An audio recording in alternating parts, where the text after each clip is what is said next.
¿Qué tal? Nos encontramos en estos momentos con el señor Jesús Raimundo. Él es director de Artífice Comunicadores y vamos a conversar con respecto al lenguaje económico.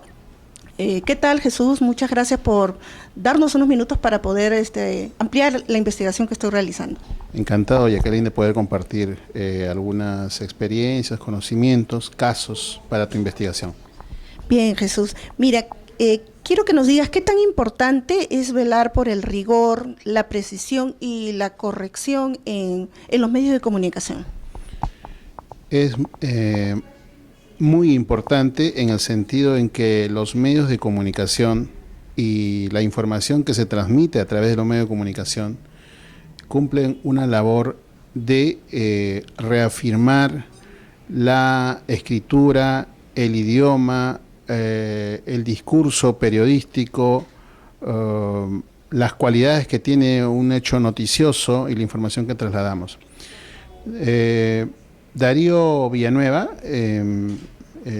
la máxima figura de la Real Academia de la Lengua Española, indica, por ejemplo, de que son dos los pilares en los que se forma el idioma y la correcta redacción.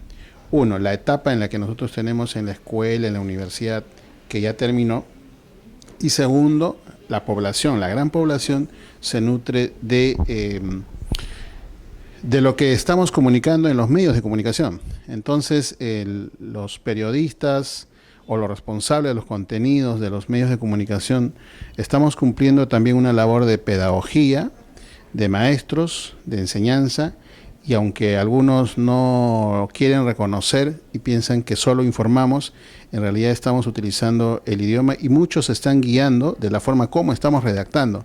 Por ejemplo, en las escuelas se utilizan, en los talleres de prensa escuela o talleres de comprensión lectora, utilizan los textos periodísticos, ya sea en la prensa gráfica o en medio online, para hacer los análisis de comprensión lectora. Entonces estamos siendo también, formando parte también del proceso de la educación en el país. Bien, Jesús, dime, ¿existen términos en el periodismo económico, términos técnicos que no son de dominio para las mayorías, ¿no? ¿Cómo el periodista debe manejar estos términos al momento de dar a conocer la información económica? Depende mucho del medio de comunicación al interior y el público objetivo al que se dirige. Lo que todo medio de comunicación debe tener al interior es un manual de estilo, es decir, un manual que le permita a los que elaboran los mensajes en ese medio a tomar criterios o posturas frente a cómo van a informar. Por ejemplo, que no son necesariamente lo que se denomina las normas ortográficas, sino cómo vamos a manejar la información al interior en ese medio de comunicación.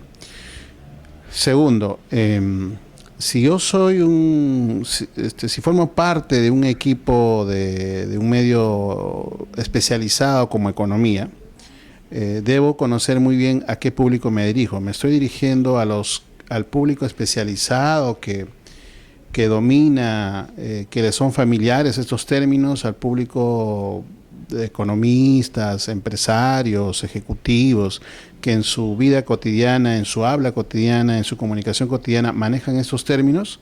Si ese es el público, si ese es el ámbito, yo tengo mayor licencia de poder usar los términos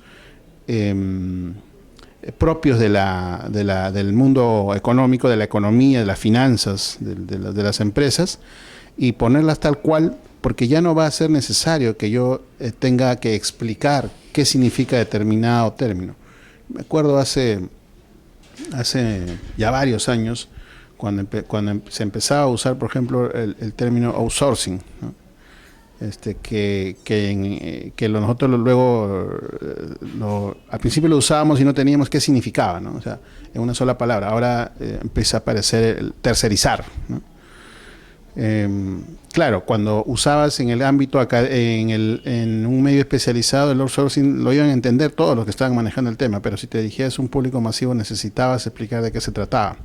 Si tu medio es un medio económico y necesitas de alguna manera evangelizar los conceptos, los temas, las recomendaciones, y estamos llegando a un público que no es especializado, sí estamos en la obligación de explicar algunos términos nuevos, justamente con el propósito de que todos lo entiendan, todos entiendan el mensaje, también para que todos puedan poder tener ese feedback, luego preguntan o luego presentan otras propuestas.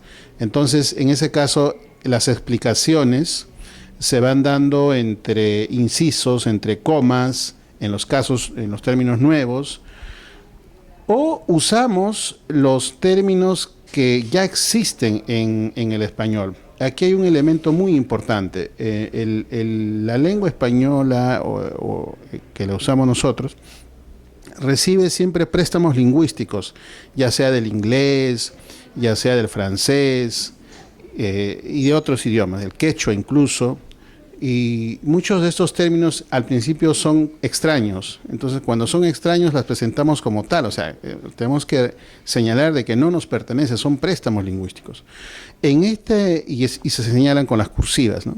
O itálicas. Y en este uso continuo de estos términos, finalmente nosotros las incorporamos y las castellanizamos, las empezamos a adoptar, y le empezamos a dar también el énfasis, el tono, la pronunciación, la acentuación que es propio de nuestra lengua española.